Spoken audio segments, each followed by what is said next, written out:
Greetings, naturopath from New Zealand, Eric Backer, author of Candida Crusher, formulator of the CanXida range of products. Thanks for checking out my video. Today we're going to do an interesting video on always adopt dietary changes slowly with Candida. So make change slowly. Don't be one of these crazy people and do everything like really quickly. I can't tell you how many people I've seen, people that have consulted me over the years that felt like crap after they started treatment. And that's because they went hammer and tongs. When I gave them some advice, they would go in and the next day make all the changes very quickly. It's a stupid idea. I had a very interesting consultation with a lady in Australia today, a lovely lady from the Philippines now in her 60s who I've been seeing now probably for about, I think, 6 months, who's been sick for some time. And she always wanted to eat rice for many years, but she said every time she went into rice it made her sick. And I think it's because when she started, she would have a whole plate of rice with something on top of it and then start eating that and feel terrible. So my suggestion to her was start with about a teaspoon of rice per day or half a teaspoon. And she said, "What? 1 teaspoon of rice? That's crazy. I like to eat rice." So what she did, like a lot of people do when they start to incorporate a new food into the diet, is they do way too much, way too soon, too quickly. You can't do that. Okay, I really want you to get that through your mind. It is not a good idea. Nor is it to do that when you are going to start an exercise program. You're not going to go out and walk 50 miles the first day or go on a cross-country hike up big mountain cliffs and down into ravines and then the next day say, "Crazy, I'm never going for a walk again. I feel like crap, all my muscles are sore." But what if you started with just a gentle walk around the block for a week? And then the second week you maybe went around the block once and then twice. And then what about the third week you did a bigger loop? And after a month you did a small hike up a hill. And then after about 3 or 4 months you did a large hike around the countryside. And then in 6 months you did that big walk.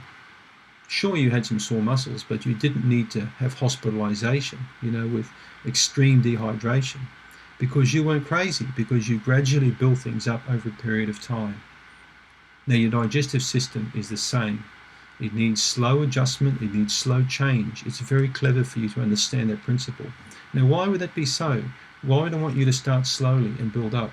Lots of changes need to occur in you, inside you. For example, people who've got leaky gut or SIBO or Candida often have been unwell for many, many years. They've got altering levels of pH in their digestive system. They've got different kinds of bacterial levels than they should have. They may have not enough beneficial bacteria, too many bad ones. They have different kinds of yeasts. So as soon as they start changing their diet too quick, they're going to upset all of those things. They're going to feel bloated, have gas, feel sick, have headaches, have farting, bloating, constipation, all these sort of things. And then immediately they think, "Oh, I can't eat that food anymore. I'm allergic to that food." But what if they started with the smallest amount of that food? And if they had a reaction, they backed off and they wrote it on a piece of paper and tried another piece of food. What if at that same time they started to take some digestive enzymes and some probiotics and maybe a small amount of antifungal, antibacterial, but they put all the other supplements aside for a while? One of my patients today was taking around 19 different dietary supplements and she felt like crap. I said, "Well, what the hell are you taking all this stuff for?" We had another patient about 2 years ago that was taking 90 supplements per day, $4,000 per month in supplements, plus a whole page full of medications and pharmaceuticals from about 4 different doctors. And I asked her how she felt. She said, "I feel like crap." I said, "Great, go to the kitchen and I want you to bring me the garbage can." She didn't know what I was aiming at, but she came back with the garbage can. And I said, "Now open the lid and chuck everything in there." "Why would I do that for?" I said, "Well, you feel like crap. So what difference is it going to make? Now your bank account's not going to feel like crap. You're going to feel a lot better because you'll have more money in the bank." And let's start slowly again. So again, she was overloading her system. Taking lots of pills is not the answer. Starting treatment too quick is not the answer. Using an intelligent approach is the answer. Starting very slowly and then building, gradually building up and building up. So you've got to build up digestive fitness like you do musculoskeletal fitness. You can't do a PhD if you can't even, read or write properly, okay? It takes many years. Now, sometimes it can take several years for a very sick person to gain amazing good digestive health. But generally I would say between 6 to 12 months to get excellent digestive function, including no gas, no bloating, the ability to eat just about all foods, not being too hungry. Okay, all those things can be had, but it takes time. Always adopt dietary changes slowly. The most important point I want to emphasize right now is to start right away and adopt these new habits slowly. All too often I've found that when I make a recommendation in my clinic to a patient, that these recommendations are adopted way too rapidly and almost overnight, meaning that their whole diet and lifestyle is literally changed within 24 hours. You can imagine what misery this can bring about. Years of sloppy or bad eating habits changed in an instant. And the result can mean bad headaches, nausea, lots of gas and bloating, constipation, diarrhea, insomnia, headaches and fatigue. Doesn't sound like fun, does it? But it happens regularly in the clinic, so I must warn you again, begin to adopt slowly the changes. Preferably over 2 to 3 weeks when you first start, sometimes even a month. So taking a good enzyme probiotic formula. Now you don't have to take my product, but I've created a product called CanXida Restore, and it's going to do what it says. It's going to restore gently the function of the stomach, gently the function of the pancreas. The stomach has to work very efficiently before the pancreas can work.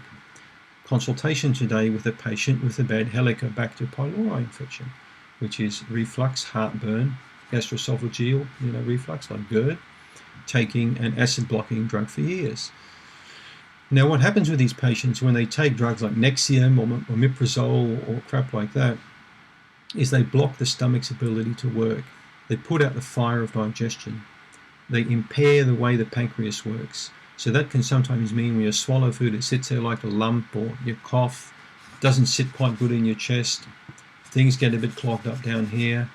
And that can often lead to constipation or bloating or farting, or 1 hour after eating you can have like tummy pains and wonder what the hell's going on there.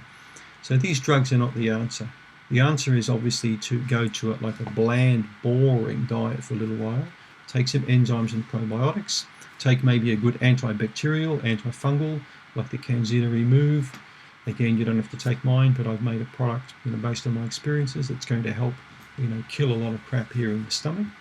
It's going to work its way through, and slowly but surely you'll find, as you learn to relax more, chew food better, rest more, all right, you'll find that your digestion will improve. You can slowly start to incorporate more foods into your diet. You need to learn to relax a lot more around eating, chew food better, select the foods you can eat, avoid the foods you can't eat. Another golden rule in my clinic is if something's working, you don't change.